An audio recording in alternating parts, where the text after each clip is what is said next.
Hi, I'm Dongxiang. Welcome to Digging into China, where we explore China in depth to reveal unique perspectives. At the recent fourth plenum, high-ranking officials have been dropped like flies, top ones even down to the vice chairman of the Central Military Commission. In the public discourse, a bunch of bloggers with massive followings have been brutally censored. And this year's Halloween even cosplays off limits. China's speech controls are getting tighter by the day, and the space for Chinese people to speak their minds is shrinking faster than ever. On the ideological front, we've got films like 731 and a Battle of Penghu with patriotic movies popping up left and right, dominating all the theater screens.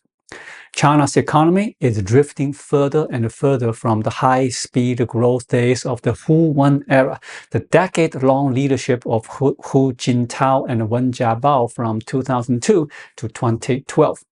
The sense that the party controls everything is getting stronger by the minute, and Xi Jinping is starting to give off more and more of a Mao Zedong vibe.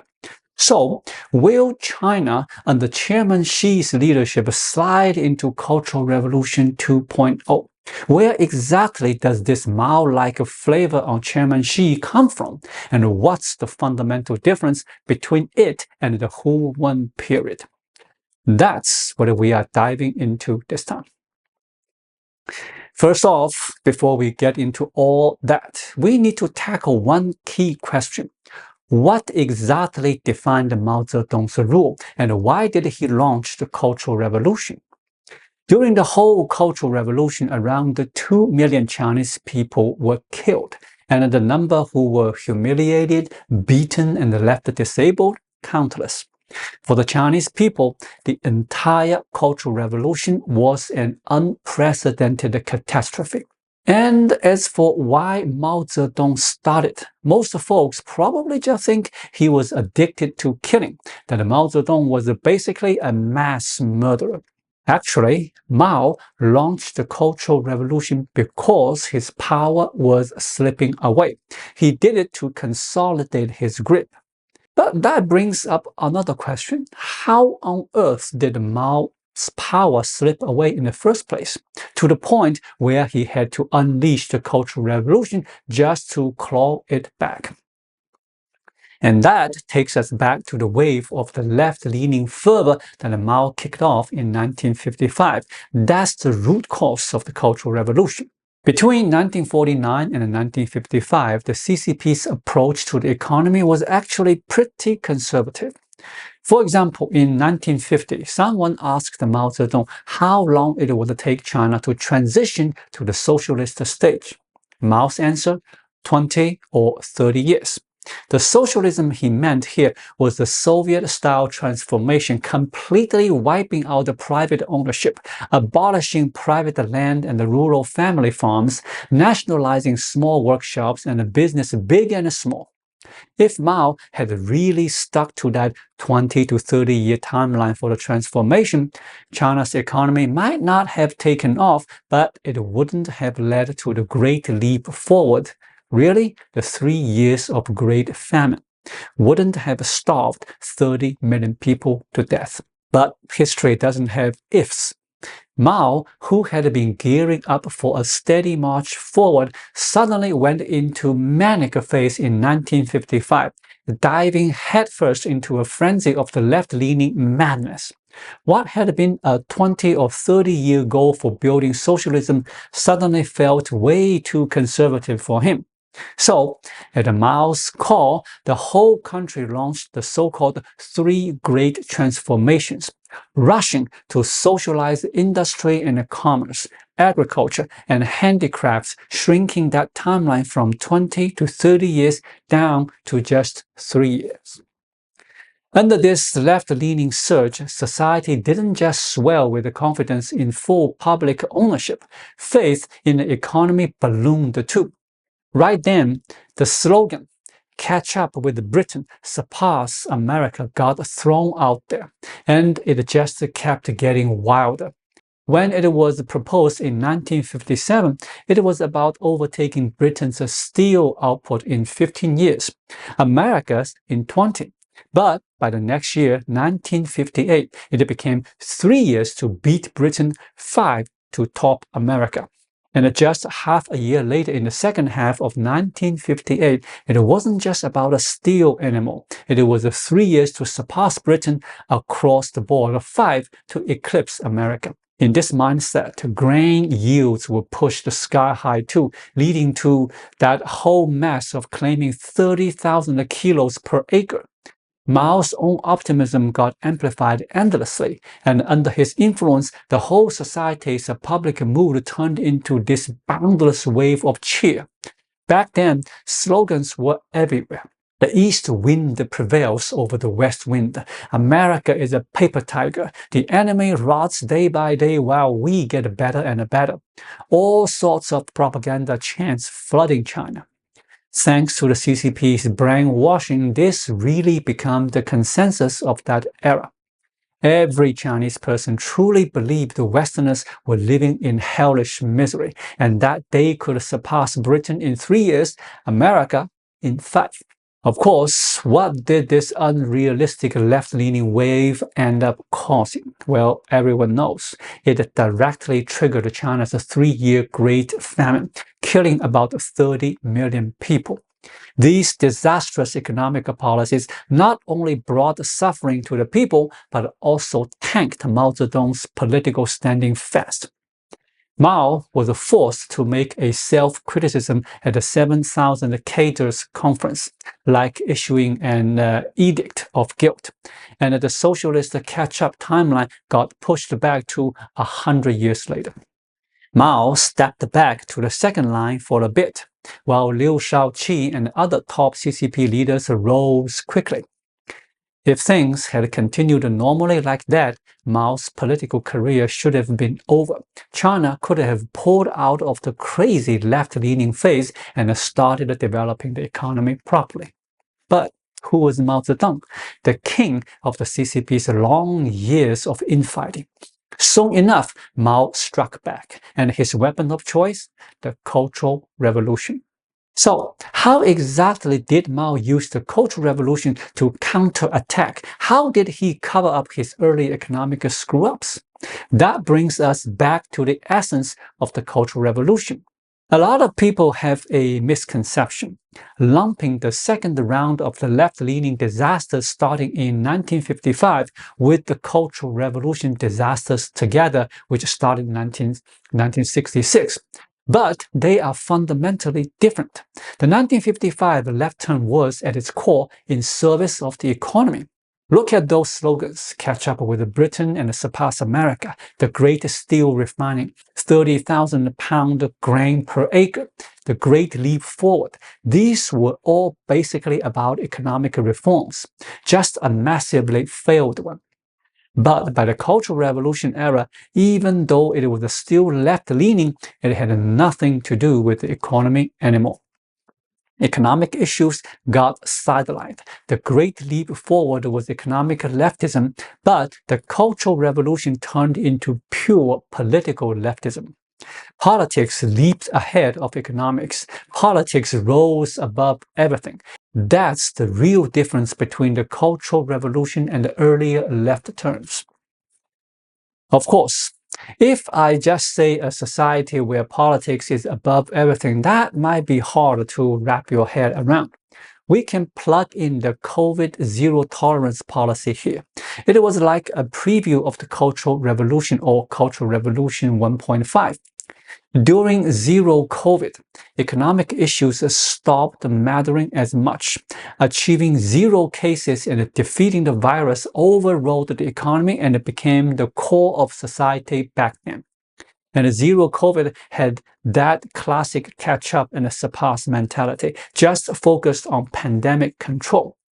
Back to Mao's Cultural Revolution 1.0, because it put absolute priority on politics.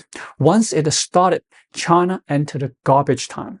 The left-leaning wave kicked off in 1955 was wrong, sure, but at least back then the communists were still trying to build a good economy. There was some exploration in systems and development models. But during the Cultural Revolution, there was a zero innovation in economic models, zero care about the development. Everyone's attention got hijacked by political issues. That made the Cultural Revolution's main role to keep China in its ultra-left politics-first radical social vibe, using that atmosphere to prop up Mao Zedong and his followers' political status and survival. In that state, it was a total garbage time. Everyone just waiting for Mao to die. When we look back at Mao's Cultural Revolution, we see it has this clear timeline, a cause and effect chain. First, Mao made left-leaning mistakes, wrecked the economy, destabilized his regime and his position. And only then did he launch the Cultural Revolution. It was economic failure that caused the power slip, so the Cultural Revolution's final form skipped economic topics altogether, downplayed them, and staged itself as politics replacing economics. Now, if we fast forward the timeline to today and look at China's economic path, you will see China really is teetering on the edge of Cultural Revolution 2.0. Xi hasn't fully unleashed it across the board, but China has absolutely stepped onto the path of a third left-leaning wave. We say Xi's China isn't the same as the Hu-Wen era. Some blame it on Xi's disrespecting market economics, others on his wolf warrior diplomacy, still others on him turning it into one-man rule and a personal dictatorship instead of the collective leadership. But from a bigger picture, the real huge difference between Xi and the Hu-Wen is this.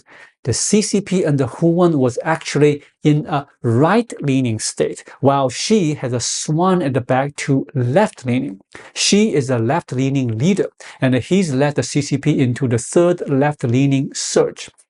The biggest hallmark of Xi's whole rule is how radical and optimistic it is, plain and simple, left-leaning.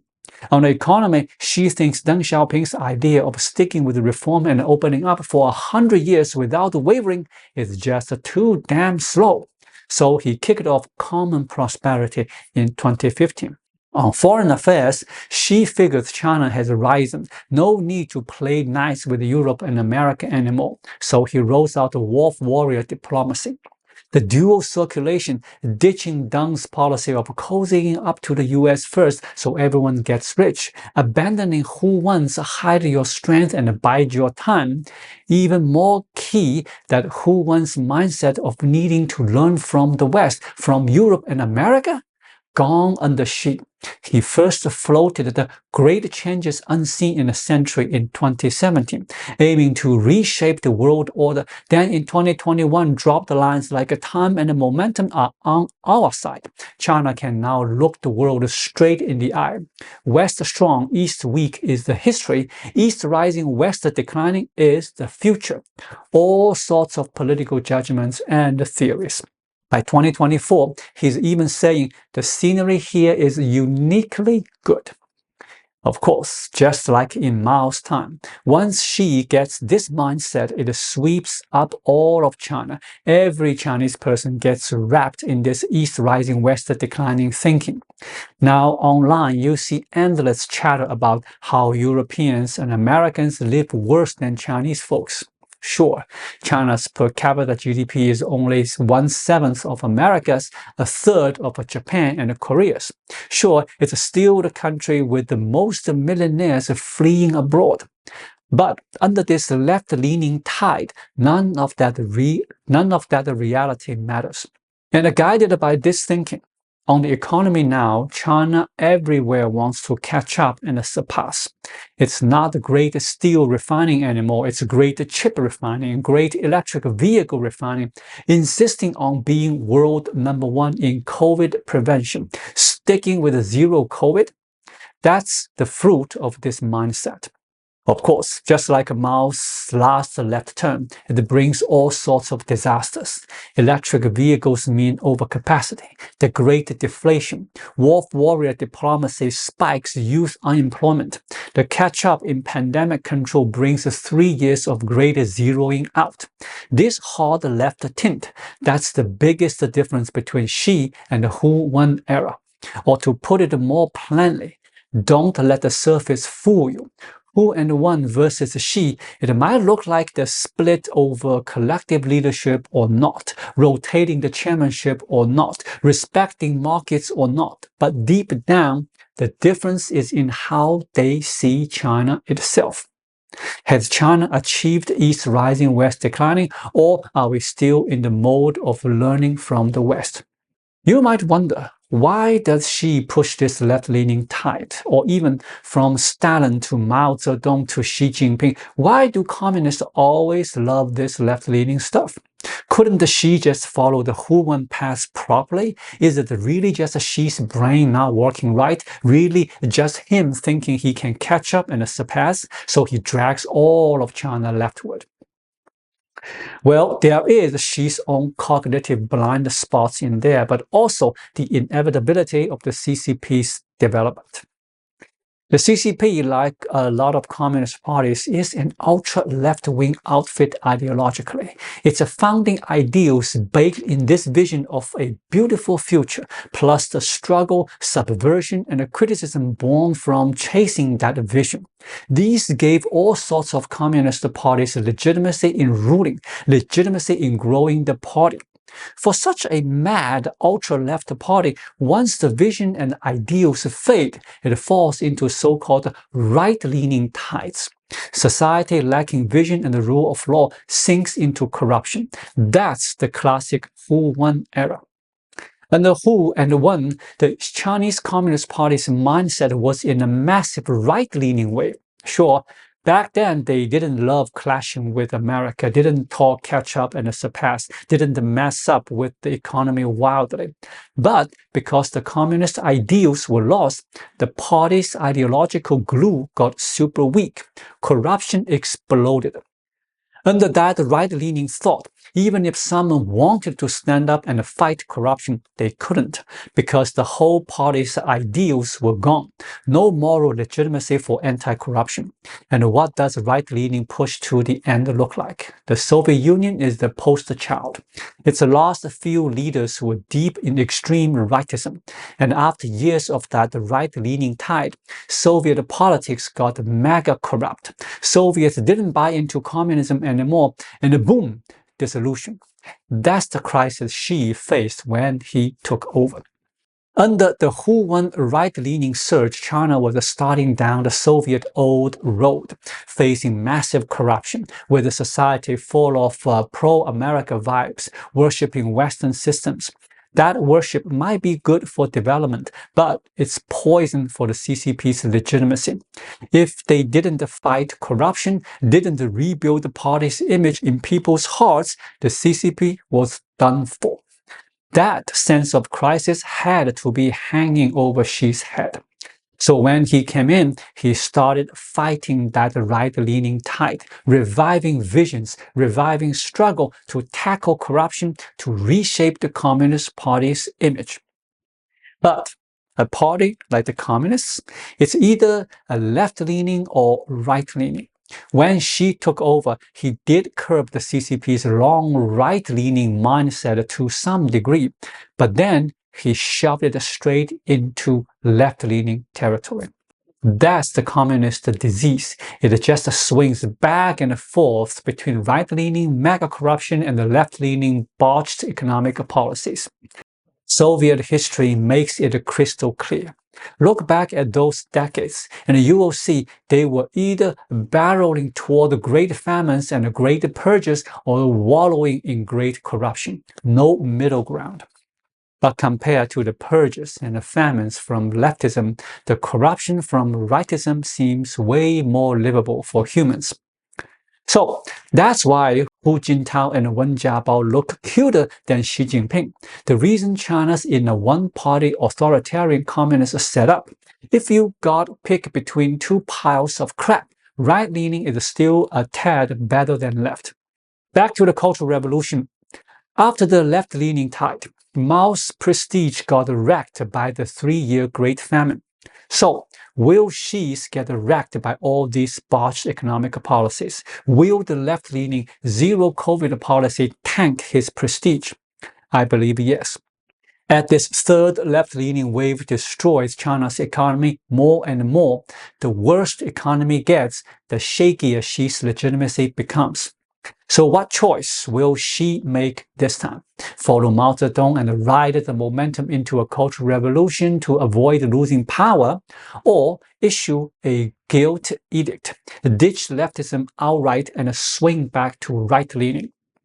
Actually, just look at what's happening now and you will know if it's ditching the botched left policies and retreating to right-leaning. That means dropping the catch-up and the surpass talk, abandoning the fight America rhetoric, shrinking back to cozy up to America again, hugging the US thigh tie. But if it's launching a cultural revolution 2.0 that's prepping to amp up political issues, put them ahead of economic ones, and in propaganda, keep hammering home that China has already beaten America. Obviously, if you've glanced at any Chinese newspaper lately, you will see Xi's going for the Cultural Revolution 2.0 path. Just compare to the political slogans and the imaginary enemies of Cultural Revolution 1.0. Xi's made some tweaks in 2.0. In Mao's Cultural Revolution, the internal enemies were mostly tagged as rightist. In Xi's era, they are corrupt elements. On the external front, the main foe is still America, Japan, Europe, these Western countries. But compared to Mao's time, there is now an extra one, Taiwan. Of course, you can spot this trend in the CCP's recent propaganda too. Like in People's Daily and the Xinhua News Agency, we've seen more and more pieces on reclaiming Taiwan. The CCP now pumps out a few soft articles on taking Taiwan every week. But does putting out these articles, shouting these slogans, really mean the CCP is gearing up hard to hit Taiwan? I don't think so, not necessarily. The CCP's hype on attacking Taiwan is more like hype after economic development starts failing. It's a way to push political issues to the center of society, a setup. Or you could see it as groundwork for launching Cultural Revolution 2.0.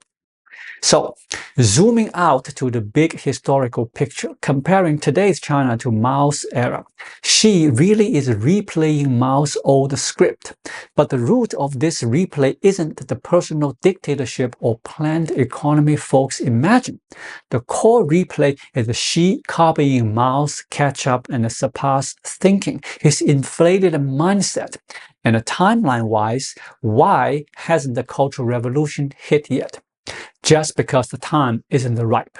China now is probably still at the 1960s stage, that is, the mid to late phase of Mao launching the CCP's second left turn, with China bearing the fallout from the catch-up and the surpass leftism, but the consequences haven't fully exploded yet. The troubles now are just some minor headaches from left-leaning thought. In the short term, Xi will still try to keep pushing catch-up and surpass, keep hammering on the economy. Only when the contradictions fully erupt, when catch-up and surpass totally bankrupts, will Xi start massively elevating political issues to cover the economic weakness, forming a new cultural revolution in China. Cultural Revolution 2.0. We can say we are right on the eve of Cultural Revolution 2.0 arriving. Of course, even though it sounds pretty grim, Xi's already dragged China into the third left-leaning wave, shows no sign of repenting amid the failure signals, and is starting to mimic his great teacher Mao, following the communist inertia to pull China into Cultural Revolution 2.0 after leftism flops. But Xi might have the idea doesn't mean he'll pull it off. First, she doesn't have Mao's level authority in the party. Against the backdrop of economic failure, can he keep using Taiwan bashing and anti-corruption as political slogans to recklessly purge rivals and dissenters? I'm skeptical. Second, today's Chinese people might not buy it anymore. Chinese folks aren't the 1960s version anymore. Facing the economic downturn, the pains in daily life from left-leaning thought, can they smoothly get distracted by political issues again? In the internet info age, will they still sink into fantasies of having surpassed America? I think the answer is no. China's economy is just starting to tank, and the massive Sichuan Jiangyu incident, massive memorials for Li Keqiang, that wouldn't fly in Mao's time. And the Cultural Revolution 1.5, the zero COVID policy, only lasted 3 years before the White Paper Revolution flipped it. That wouldn't happen under Mao Zedong either. The people might not agree to entering Cultural Revolution times again this round. Third, if this Cultural Revolution 2.0 does come, what would it look like? Picture a supersized zero COVID policy. China would drown in a pile of bizarre political slogans that become your whole life. Everyone has to grind for them, like a lockdown for struggle with America isolation, a wartime footing to grab Taiwan. That's a terrifying state. Whenever we talk Cultural Revolution, the biggest hurt folks think of is death. But actually, the Cultural Revolution's deepest wound was shoving China into garbage time those years. Some say China's already in garbage time now, but no, this barely qualifies as garbage time. Cultural Revolution 2.0, that's the real garbage time. Think back to zero COVID those 3 years. Didn't it feel like 3 years stolen away? Like, yeah, it changed a lot, but those 3 years just weren't there in your life. And if China slides into Cultural Revolution 2.0, all that time in between becomes stolen time too. Under politics commanding everything, Chinese lives, Chinese times meaningless, valueless, every day just slaving for stuff that looks totally absurd, wasting your time and youth. However long Cultural Revolution 2.0 lasts, that's how long Chinese lives get stolen. And after it ends, even more time spent fixing the mistakes. I believe no Chinese person wants to relive zero COVID and a longer, more extreme version. So please, get ready to push back against the CCP. The best fix is to topple it completely. A lot of folks still cling to reformist thinking like as long as we oust Xi Jinping and go back to Hu-Wen times, we are good. Going back to Hu-Wen would definitely beat Xi's dictatorship. Right-leaning's for sure better than left. But right-leaning has issues too. Don't forget, under right-leaning communists, no cultural revolution, no wild botched policies, but swing back to right-leaning and the corruption wave rolls right back in. A cultural revolution era? No one wants that. A corruption era? Better than cultural revolution, sure, but I don't think that's what anyone wants to face either. Thank you so much for watching. If you find this video helpful, please like it, drop a comment below, and hit the subscribe button right here. It really helps YouTube suggest my videos to others. I'll be back with more content soon. Until then, be well.